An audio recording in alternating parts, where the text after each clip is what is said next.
July 15th, 1976, Chowchilla, California. A day that the town would like to forget forever, yet remains a part of its history. At around 4 p.m., school bus driver Ed Ray was driving 26 students of Dairyland Elementary School home from a summer class trip to the Chowchilla Fairgrounds swimming pool. Ray was described as a humble rancher with a humble day job. Stocky, about 55 years old, a guy you would not want to pick a fight with, a guy who works with his hands and doesn't talk much. On this particular day, Ed's bus was rowdy, but the kids all loved him for his patience and reliability. The kids were all loud and excited after just having spent the afternoon swimming. Some of them were even singing, but when the bus turns onto Avenue 21, Ray sees a white Dodge van blocking the road with its door open. He tries to weave around the empty van when a guy in overalls with a pantyhose covering his face jumps out in front of the bus with a revolver. The man walks to the driver's side window and asks Ed, with no intimidation in his voice, "Could you open the door, please?" Ed opens it. Two more identically dressed figures jump in, one with a rifle which is quickly pointed at Ed. Everybody goes to the back of the bus. The one without a rifle starts to drive, and the one with the revolver hops in the van to follow them. They drive about a mile, and park the bus in a bamboo thicket. The entire ride was apparently so silent that it added to the pure horror of it.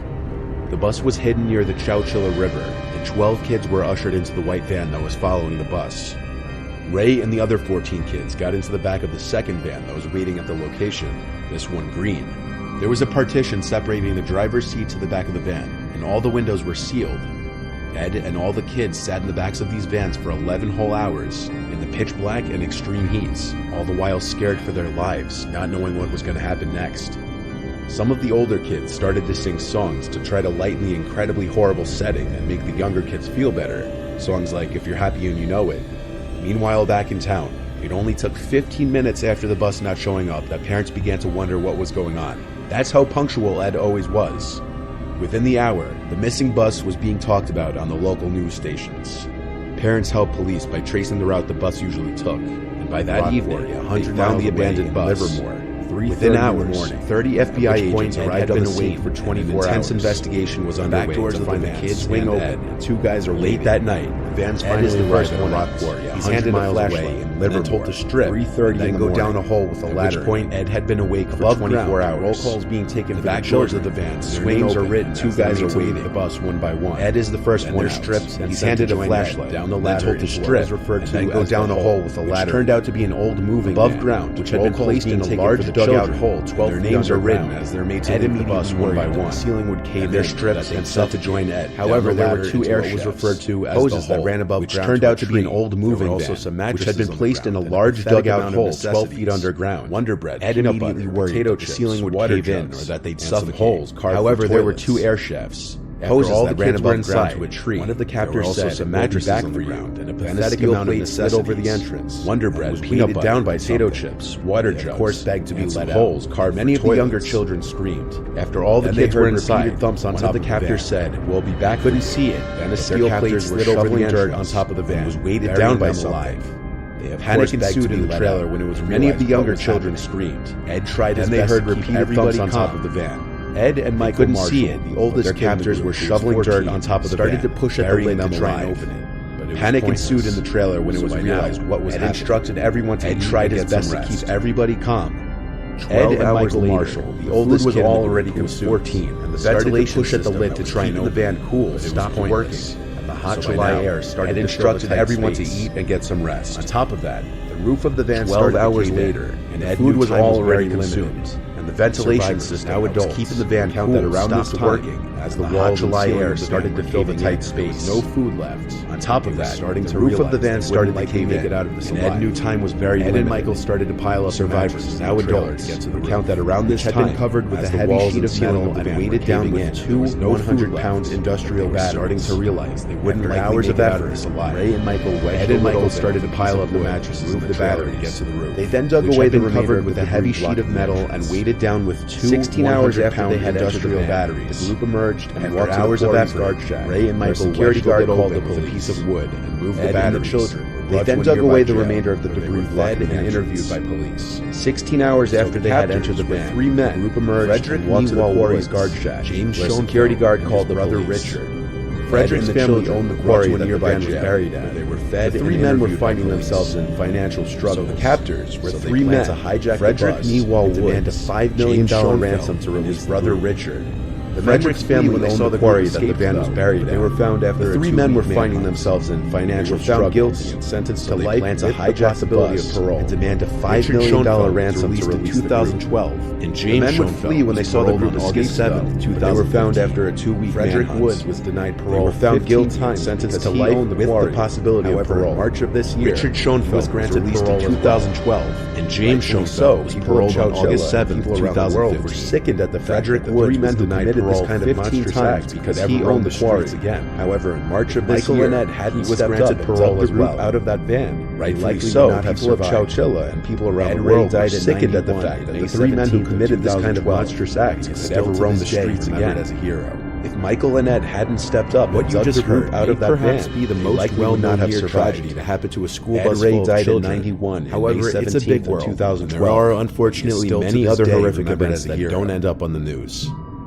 Then 14-year-old Donald, who wished to have his well-known near tragedy was a student at a high school for children, and a member of the school's band. It's a big world, and there are unfortunately many other horrific events that don't end up on the news. Like Ed Ray, he also 14-year-old Donald, who wished to have his last name left out, was a student at a high school in Virginia, a little older, and a member of the school's band. On October 20th of 1995, bus driver's name was Robert. Bob was driving one class of band students to and from their field trip. He also seemed to enjoy his job and enjoyed the company of the festival they went to. Ended late at night, albeit these students were a little older. The drive back to the school on October 20th of 1995, Bob was driving a class of band. The bus was on route and from their field trip. A highway that runs through was in this bus.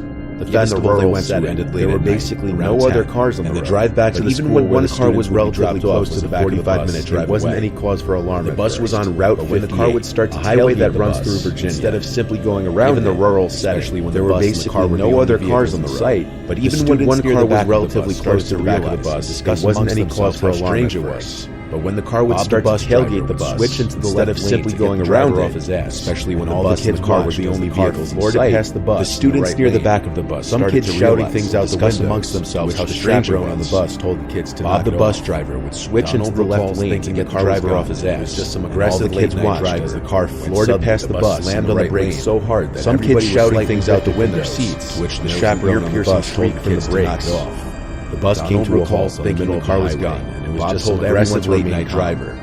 The bus went into reverse, slammed on the brakes so hard that everybody was slightly lifted from their seats. Bob shouted at everybody on board the bus to keep quiet and don't panic. The bus came to a halt. Hearing those words, Donald, along with his friends, everyone to remain calm, and every other student on the bus went into reverse amongst themselves nervously back and drive. They were shouting from outside the bus. Bob shouted at everybody on board the bus to keep quiet and don't panic. And two men hearing those words, Donald, along with his friends he was sitting on board, and yelling at everyone on the bus to whisper amongst themselves to nervous students near the front. They were shouting from outside the bus. One of the men with the guns voiced to the entire bus, the bus doors their wallets of all cash. Two men wearing black pullover masks armed with handguns came on board, yelling at everyone on the bus to shut up in response to a few students took out their wallets and placed whatever small amounts of money. One of the men with the guns announced to the entire bus to empty their wallets of all cash, take any jewelry off, and to give it to girls would take off their jewelry. They went row to row with their guns pointed at the kids as the gun was pointed. Student took out their wallets, which would be an average small amounts of money broke high school students. Donald described the moment he had a gun pointed at the plastic bag the guy was holding. The girls would take off their jewelry. He felt his entire existence. Some students would scream as the gun was pointed in their faces, which would be a natural reaction. Didn't even make it to the back of the bus before Donald described the moment he had a gun pointed at his head that other cars would pass by and traumatizing.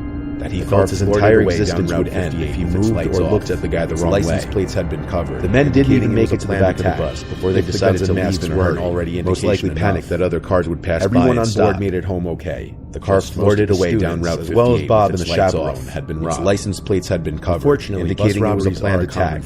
If the guns and masks weren't already indication enough, what you're about to see, everyone on board made it home okay. Just most of the students, traveling as well as Bob and the chaperone, had been robbed. One Friday night this past February. Unfortunately, bus robberies are a common thing, though. And while teachers did not know it caught on video, the robbers had laid out rocks on the highway, intending to cause damage to school bus so traveling along the stop. The robbers could steal from Friday night this past February. The bus was carrying 4 teachers and the driver.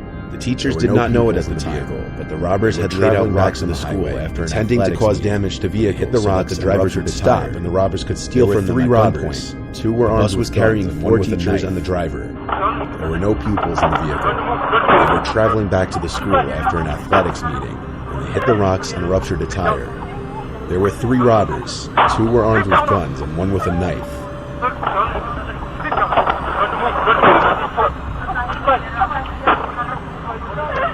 Give me a photo. Give me a photo. Sit down. Where is that you got, sir? Sit down. The assailants stole cell phones, cash, jewelry, and a smartwatch. The bus driver was hit in the face with a gun and sustained a minor jaw injury, but that was the only injury.